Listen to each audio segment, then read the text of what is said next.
There is something undeniably magnetic about a long-forgotten muscle car sitting quietly in a field, half hidden by tall grass and years of neglect, waiting for the right enthusiast to notice it again.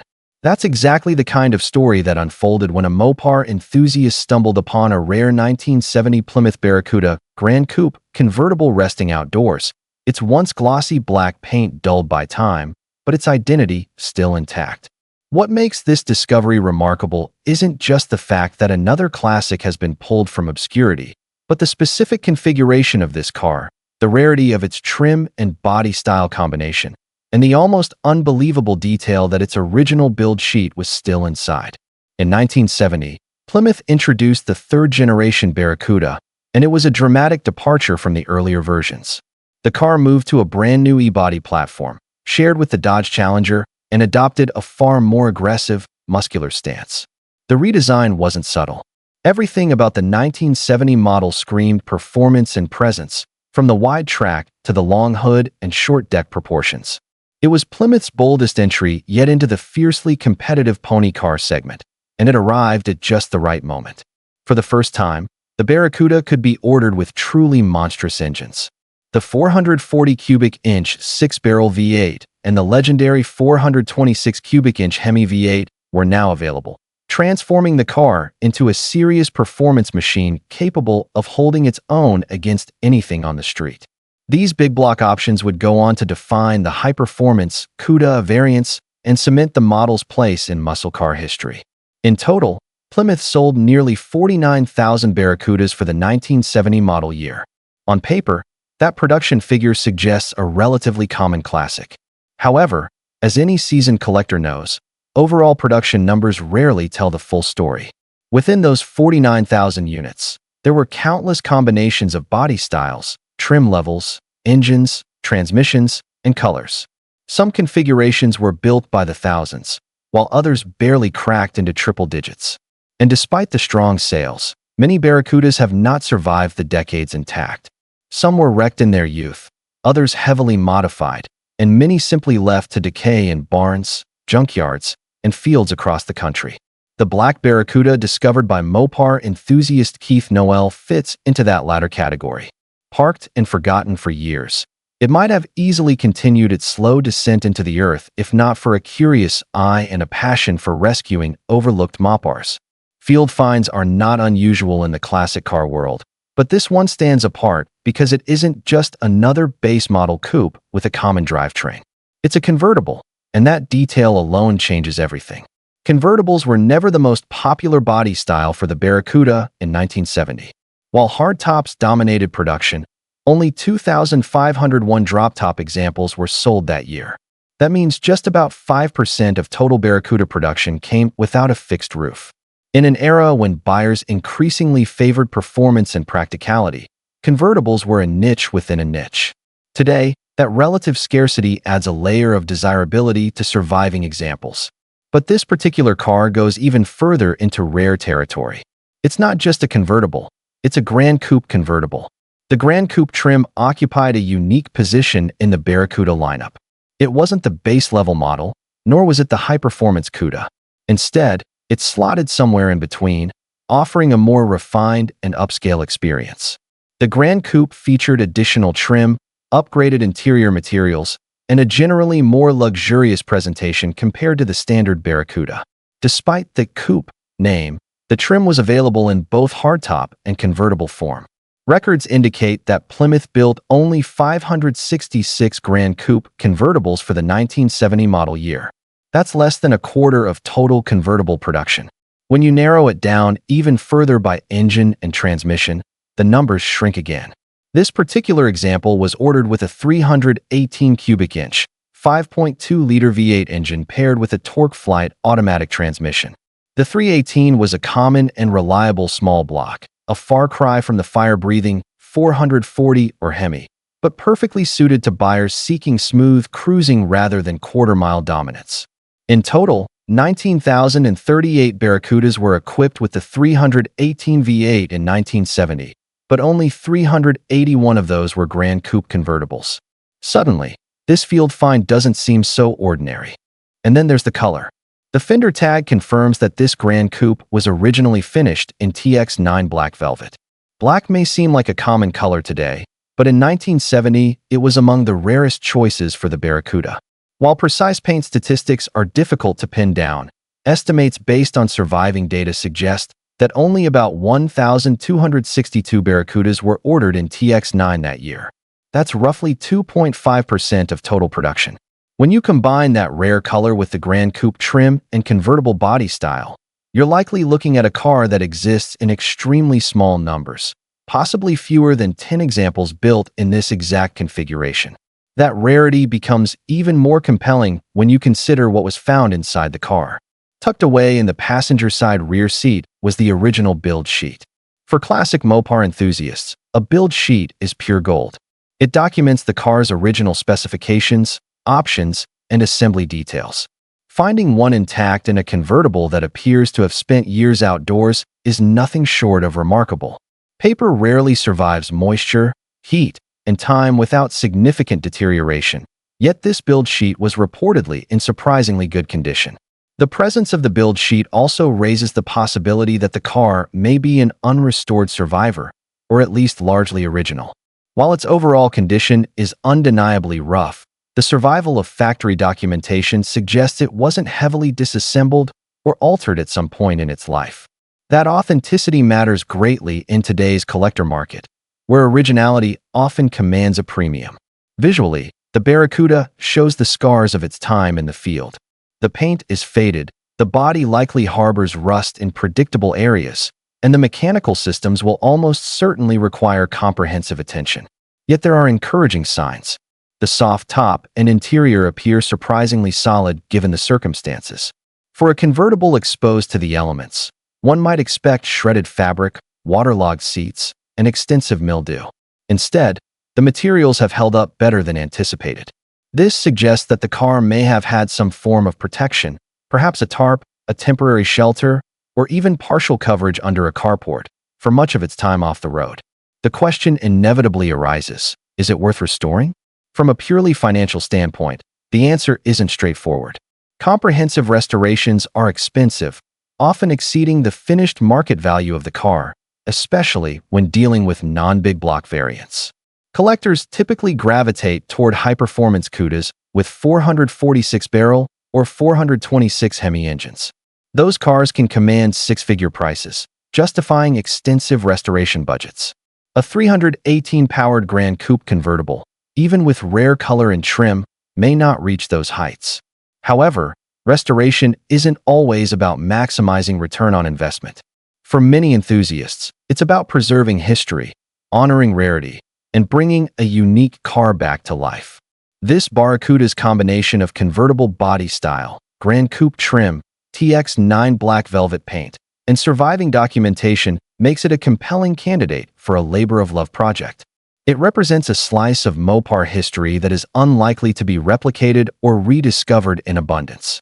Moreover, the cultural significance of the 1970 Barracuda cannot be overstated. It arrived at the peak of the muscle car era, just before tightening emissions standards and insurance premiums began to dampen performance enthusiasm. The E-body platform symbolized Chrysler's commitment to competing head-on with Ford and General Motors in the pony car wars. Even lower-powered variants like this one shared the same striking design language as their high-performance siblings.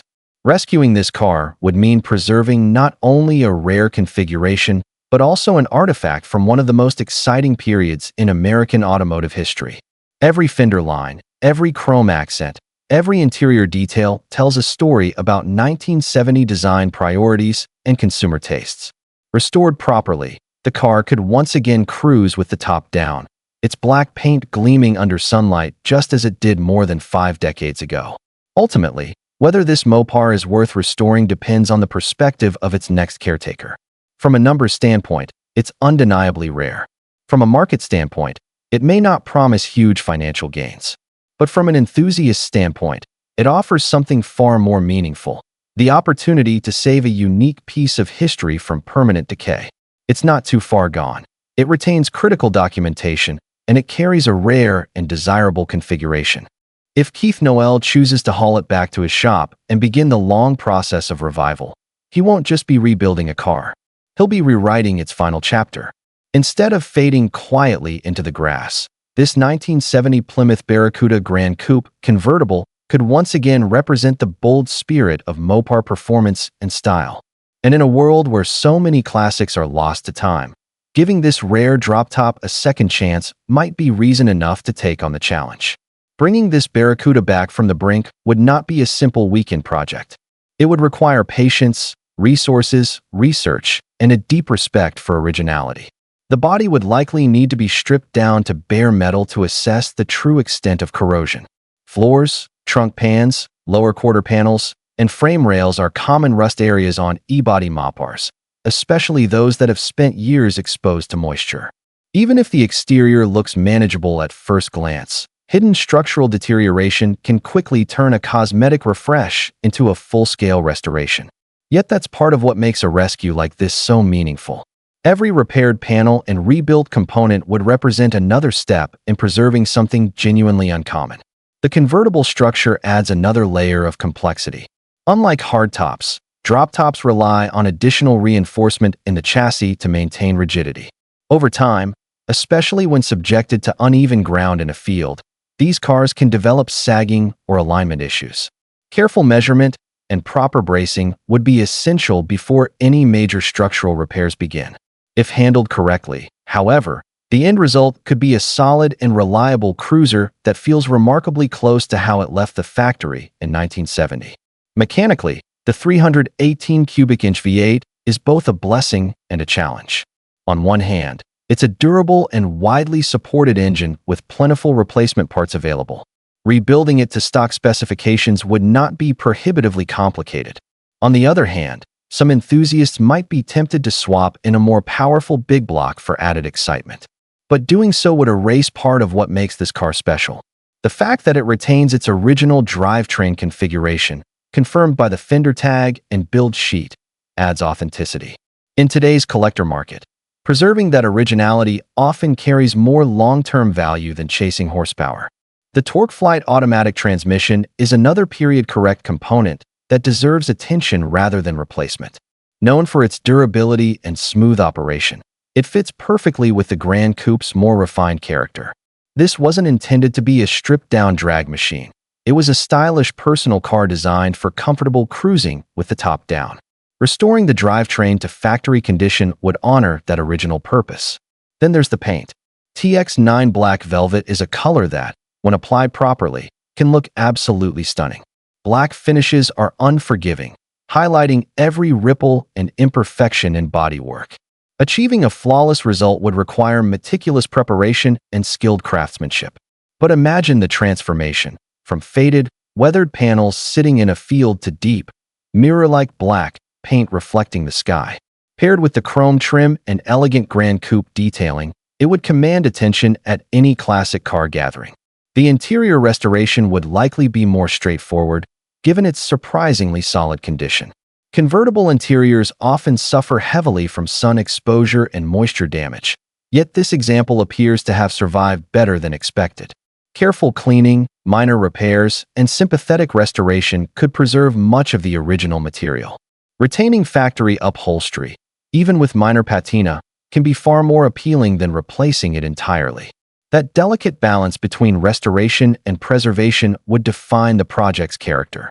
Beyond the technical aspects, there's an emotional dimension to saving a car like this. Field finds carry a certain mystique. They spark curiosity about previous owners, about why the car was parked, about the journeys it once made. Perhaps it was a weekend cruiser in the 1970s, a proud purchase that turned heads in its hometown. Maybe changing life circumstances forced it off the road, with the intention of restoring it someday. Decades passed, and that someday never came, until now. The discovery of the build sheet adds another layer of connection to the past. It's more than just documentation.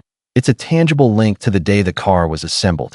It lists the options chosen, the specifications ordered, the identity it carried from the factory floor.